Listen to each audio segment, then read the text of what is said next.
Apakah Presiden Republik Indonesia saat ini, Joko Widodo, adalah seorang narsisistik atau NPD? Konten ini saya buat bukan dalam rangka mendiskreditkan seseorang yang bernama Joko Widodo secara pribadi, namun merupakan pertanyaan seorang warga negara terhadap eksistensi sebuah kelembagaan yang bernama Presiden, di mana setiap warga negara memiliki hak yang dilindungi secara konstitusional terhadap warga negara lain yang posisinya saat ini sedang diberi amanah untuk memimpin sebagai Presiden Negara Republik Indonesia, di mana perlindungan hak tersebut tercantum jelas dalam pasal 28D ayat 1 Undang-Undang Dasar 1945 yang berbunyi bahwa setiap warga negara berhak atas pengakuan, jaminan, perlindungan, dan kepastian hukum yang adil, serta perlakuan yang sama di hadapan hukum. Selanjutnya, apakah sebenarnya pengertian tentang narsisistik itu? Narsisistik atau lengkapnya disebut sebagai Narcissistic Personality Disorder adalah sebuah gangguan kepribadian di mana kondisi mental seseorang memiliki perasaan yang berpusat pada dirinya sendiri. Dan seorang narsisistik itu pada dasarnya akan memiliki karakter-karakter khas yang tersembunyi sebagai berikut. Welcome to your channel QNC, berdiri kokoh di tengah. Penderita narsisistik atau NPD itu memiliki ciri khas yang tersembunyi sebagai seorang troublemaker atau pembuat masalah yang sangat licik, karena dia tidak akan merasa bahagia apabila kehidupan berjalan dengan normal tanpa persoalan. Dan seorang narsisistik itu merupakan seorang yang penuh dengan misteri, karena setiap langkah atau tindakannya tidak pernah bisa diduga oleh orang-orang dewasa. Sebab narsisistik adalah seorang bocah yang terbelenggu dalam tubuh orang dewasa. Kalau nggak ada kerjaan ya bingung. Kalau supaya Bapak tidak jalan kemana-mana, apa Bu yang dilakukan Ibu? ya santai aja, baca-baca, terus Sering diberikan, sering diberikan ini komik sama istri sama anak. Komik-komik yang itu, komik-komik anak-anak itu, Apa Pak komik-komik misalnya Pak? komik apa Doraemon, komik Shinchan gitu. Hal berikutnya adalah seorang narsisistik itu letaknya terselubung ada di antara berbagai unsur kehidupan tanpa kita sadari bahwa kita memiliki hubungan dengannya dengan sangat intens. Si narsisistik itu sendiri adalah orang yang gemar mencari nama, mencari muka di dalam kehidupan sosialnya. Dan dia adalah ahli membuat drama playing victim untuk memfitnah orang lain sambil terseduh-seduh. Responsibility, not only for our people, but also for the people of the world. Being responsible means respecting international laws and principles of the UN Charter consistently. Being responsible means creating win-win, not zero-sum situations. Being responsible here also means that we must end the war. If the war does not end, it will be difficult for the world to move forward. Dan yang harus diperhatikan bahwa si narsisistik itu akan selalu mencari selamat bagi dirinya sendiri jika terjadi masalah akibat perbuatannya dengan cara berpolitik adu domba. RUU perampasan aset itu memang inisiatif dari pemerintah dan terus kita dorong agar itu bisa segera diselesaikan oleh DPR dan ini prosesnya sudah berjalan.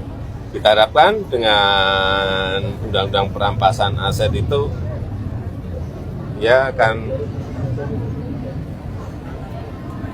memudahkan proses-proses utamanya dalam tindak pidana korupsi untuk menyelesaikan.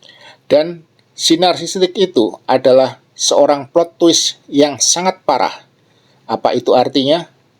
Plot twist itu artinya alur cerita yang sengaja dipelintir sehingga memberi efek kejutan. Jadi si narsistik itu tidak segan-segan merubah rencana yang sudah disusun rapi di awal, sehingga membuat orang lain tercengang dan merasa kecewa.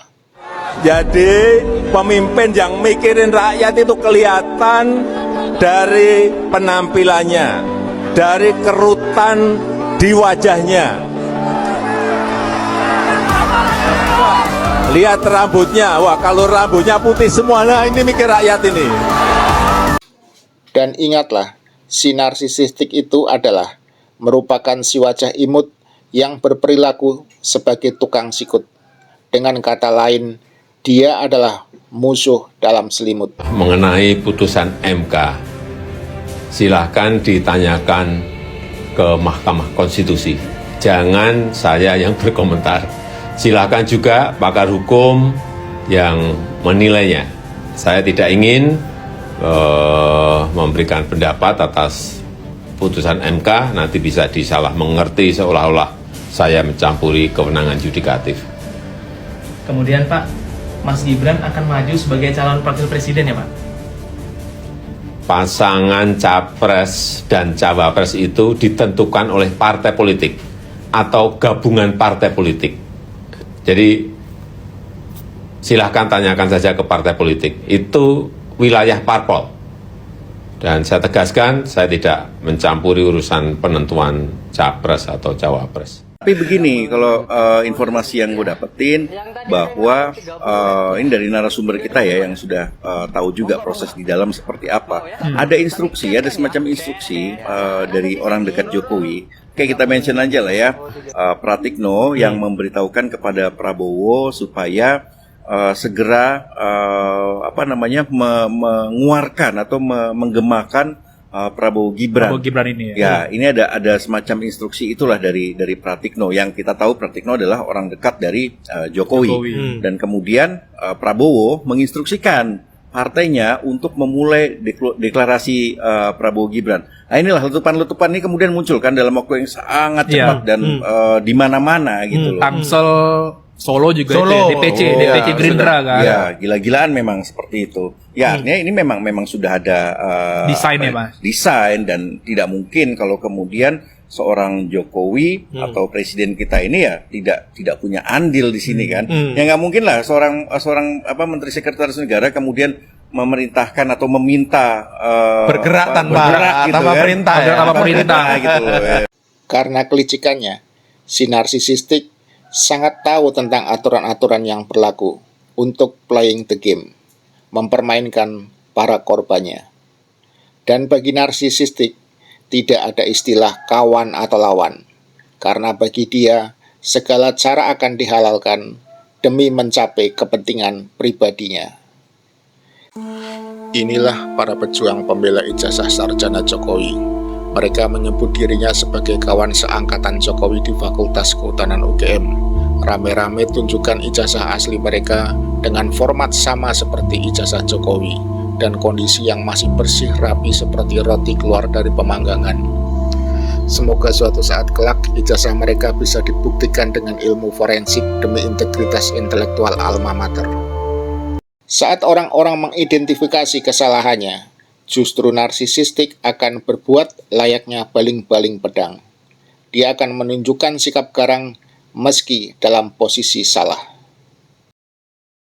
Dan narsistik itu sendiri sebenarnya adalah pribadi yang bingung karena adanya kesalahan pada otaknya yang kehilangan gray matter pada bagian cerebral cortex yang memainkan peran penting dalam fungsi mental, memori, emosi, dan gerakan.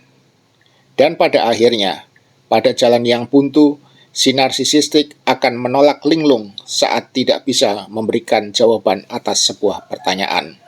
Dari berbagai ciri-ciri atau tanda-tanda yang telah saya sampaikan, kira-kira bagaimana menurut pendapat kalian? Tolong berbagi pendapat di kolom komentar ya. Semoga pemaparan ini bermanfaat bagi kita semua dalam menyikapi suasana kepemimpinan di Republik Indonesia saat ini.